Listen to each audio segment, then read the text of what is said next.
Good morning, Doc. Good morning, everyone.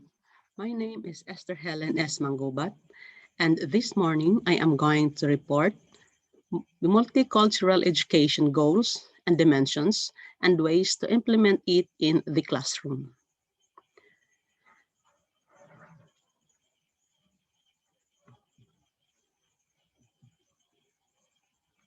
Okay, what is the main goal of multicultural education?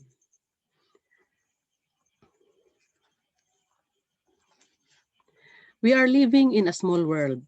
At no point in our history we had such quick access to so much information.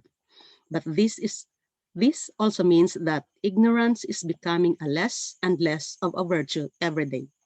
Our exposure to people from diverse races, ethnicities, and cultural backgrounds has increased exponentially. The multicultural education of young children prepares them to respectfully coexist in this increasingly diverse environment. It plays a vital role in shaping their understanding of the different cultures they encounter. It informs their interaction and influences how they perceive cultural diversity. The first and most obvious goal is to encourage and value of openness and acceptance towards people belonging to different cultural and ethnic backgrounds. Multicultural education focuses on nurturing admiration and appreciation about diverse ethnocultural heritage in young minds. Children are imbibed with greater knowledge and understanding about how to behave in a more culturally responsible manner. They acquire skills to navigate various cultures. They learn about societal evils like racism and discrimination and how to stave off those.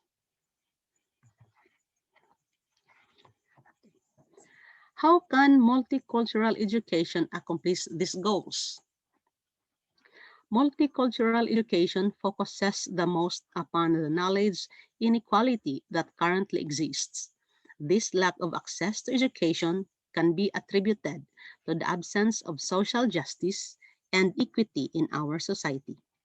Multicultural education advocates for better opportunities for learning, especially for those who are marginalized based on the color of their skin or where they come from.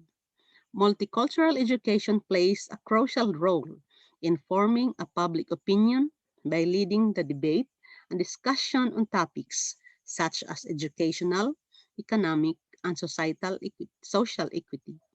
It can shape public discourse through advocacy, position papers, policy statements, press releases, and other strategies.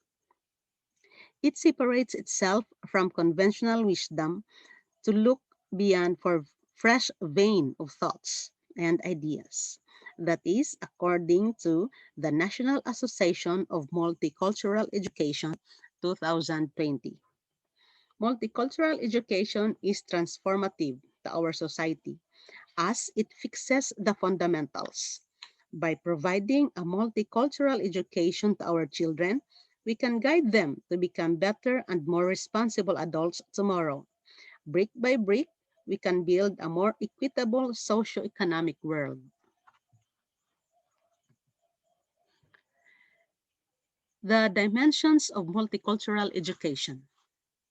Number one is content integration.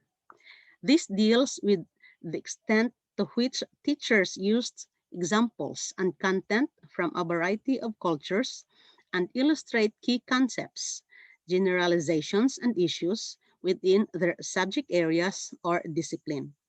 The next is the knowledge construction process describes how teachers help students to understand, investigate, and determine how the biases, frames or reference, and perspectives within a discipline influence the ways in which knowledge is constructed within it. Students also learn how to build knowledge themselves in this dimension. Number three, prejudice reduction. It describes lessons and activities used by teachers to help students to develop positive attitudes toward, towards different racial, ethnic, and cultural groups. Research indicates that children come to school with many negative attitudes toward and misconceptions about different racial and ethnic groups. Research also indicates that lessons, units, and teaching materials that include content about different racial and ethnic groups can help students to develop more positive intergroup attitudes if certain conditions exist in the teaching situation. Conditions include positive images of the ethnic groups in the materials and the use of multi-ethnic materials in a consistent and sequential way. Number four, an equity pedagogy exists when teachers modify their teaching in ways that will facilitate the academic achievement of students from diverse racial, cultural, and social class groups. Cooperative learning activities also help all students.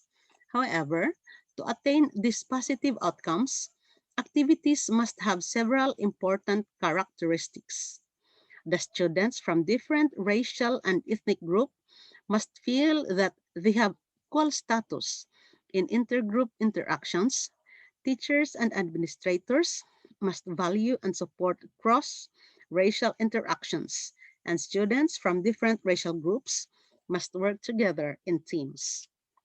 Number five, an empowering school culture adds social structure is created when the culture and organization of the school are transformed in ways that enable students from diverse racial, ethnic, and gender groups to experience equality and equal status.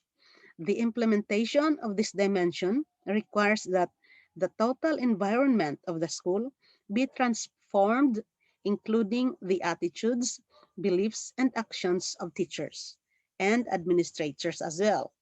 The curriculum and course study, assessment, and testing procedures, and styles and strategies used by teachers.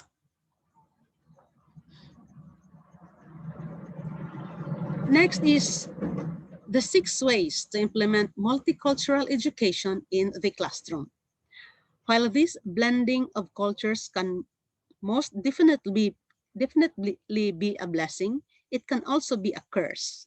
With more diversity than ever, teachers have to adjust methods from one student to the next and from one year to the next. Multicultural education is about more than a classroom with varied skin color. It includes careful examination of the neighborhoods, parenting styles, and general experiences that shape each and every K 12 student. Number one is to define multiculturalism. According to this, multiculturalism is a process approach for transforming education, educational equality, and social justice. The components required in educating a multicultural education are content integration, prejudice reduction, empowering school culture, and social culture.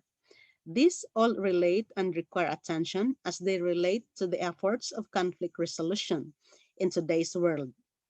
What kids learn in their classroom environments when it comes to interactions with those who are different from them translates into how well they will manage life in the global marketplace. In the last century, there has been an increase in global mutual acceptance of opposing views and different cultures. Though, arguably, there is still a long way to go. Diversity exists even within mainstream society, and students need to have the communication life skills that multicultural education promotes.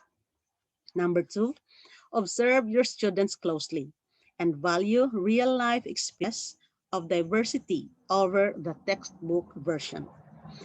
David Kolb created a four-step model for really understanding the needs of a particular student's group.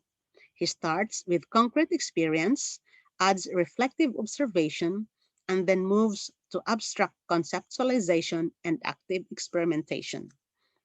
In other words, multicultural education cannot be taught in a textbook. It must be developed by each educator based on a particular student group. Number three, learn your students' learning styles. Teachers can help students discover their academic strengths by helping them discover their own learning style. In this way, students discover what method of comprehension best works for them based on their own backgrounds and personalities. If educators make this learning style quest a class project, an inherent lesson in multiculturalism is taught. Number four, encourage your students to be proud of their heritage. Educators should look for ways to emphasize the differences between students in a positive light. This might mean writing essays on family background or partnering with other students to help each other develop projects that accent the culture of the other. This can include prompts that look back on family history for generations, or could ask students to look at their current family setup. Number five, be aware of your biases. In order to fully understand the significance of multiculturalism in the classroom, educators must first thoroughly examine their own cultural beliefs, values, and biases. Then, prospective educators are ready to begin learning about other cultures, to become familiar with their values, traditions, communicating styles, learning preferences, contributions to society, and relationship patterns of their future students. While some of this education can be achieved by simply reading about cultural diversity, it is difficult to truly substitute for genuine interaction and discourse with members of the students' culture. Number six, create assignments that celebrate multiculturalism. If used cleverly, classroom assignments can provide a primary window into a student's cultural beliefs. Writing assignments can play a significant role in gathering information about students' thought patterns and tendencies. Interviews with family members, assignments, asking students to write about learning experiences that occur outside the school, the assignments involving family stories and traditions all can play a significant role in unearthing information about a student's cultural heritage.